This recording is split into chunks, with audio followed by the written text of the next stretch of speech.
I've been helping people get control of their anxiety for nearly 15 years, and after thousands of hours in the therapy room, one thing stands out as the most important lesson of all. It's not a technique, it's not a medication, it's an understanding that every person who gets the other side of their anxiety issue ends up learning, whether they realize it or not. In this video, I'm going to tell you what that is, why it's important, and how you can start to apply this thinking and change your anxiety response. If there's one thing you notice from being a therapist, it's that every client teaches you something. And having worked with literally hundreds of people one-to-one, I've learned quite a lot. In fact, I've picked up some pretty consistent themes when it comes to how we get stuck with an anxiety issue and how we recover from it. But there's one thing that stands out above everything else. It's the one lesson, the one truth that every person who gets the other side of their anxiety ends up learning. And it's this. Anxiety isn't actually something worth paying attention to. Now, that statement just offered up out of context probably doesn't change much for you. So let's explain this a bit.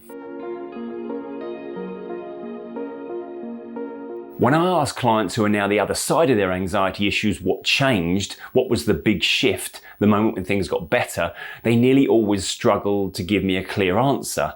They don't remember a big moment of revelation. They don't talk about a particular day when the sun shone brighter and the birds started singing a different tune. Now, don't get me wrong, when we started our sessions, that's what they were aiming for. I asked, how will you know things have changed? And they said things like, I'll feel normal again, or the weight will be lifted.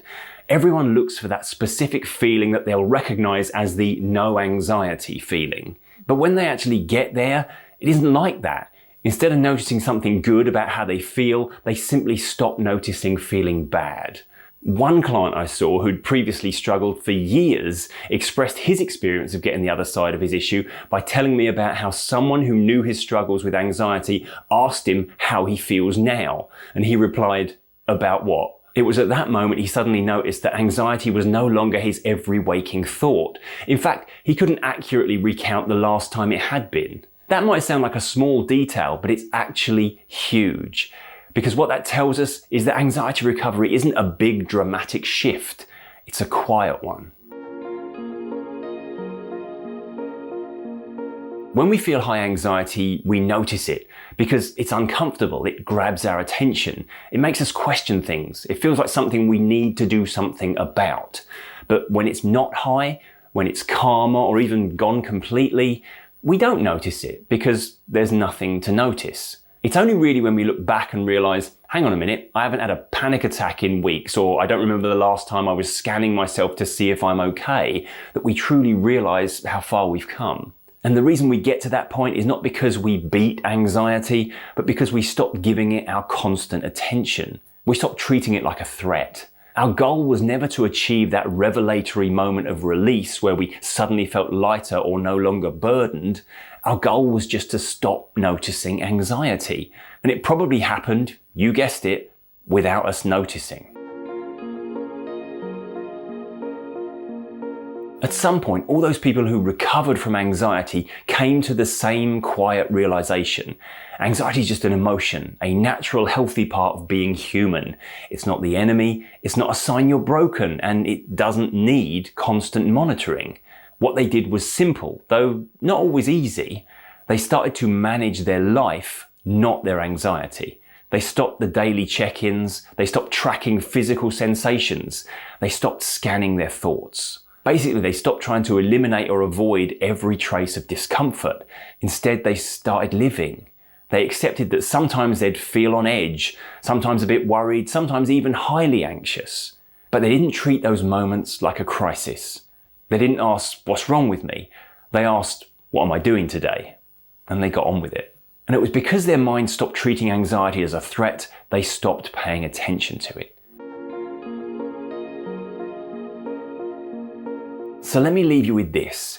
If you're spending your time asking, when will I be better? Or constantly scanning your body to check if you're anxious, or waiting for that magical moment of release from anxiety, that might actually be what's holding you in the anxiety loop.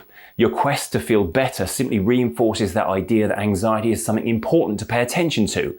but it was only ever excessive attention that was fueling those flames. Recovery seldom comes with a trumpet fanfare. It doesn't come with a certificate, it just happens. And when it does, you probably won't notice it at first. But here's how you'll know it's happening.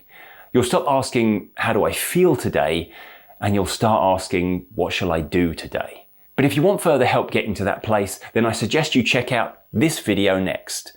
And if what I'm saying in these videos resonates with you and you find yourself feeling a little less anxious each time you watch one, then I'd recommend checking out the members area of the channel, where you'll find my full anxiety relief program and weekly members only live streams. You'll find the link to that in the description of this video. Thanks for watching. I'm Tim Box. Always remember, be kind to your mind, and I'll see you next time.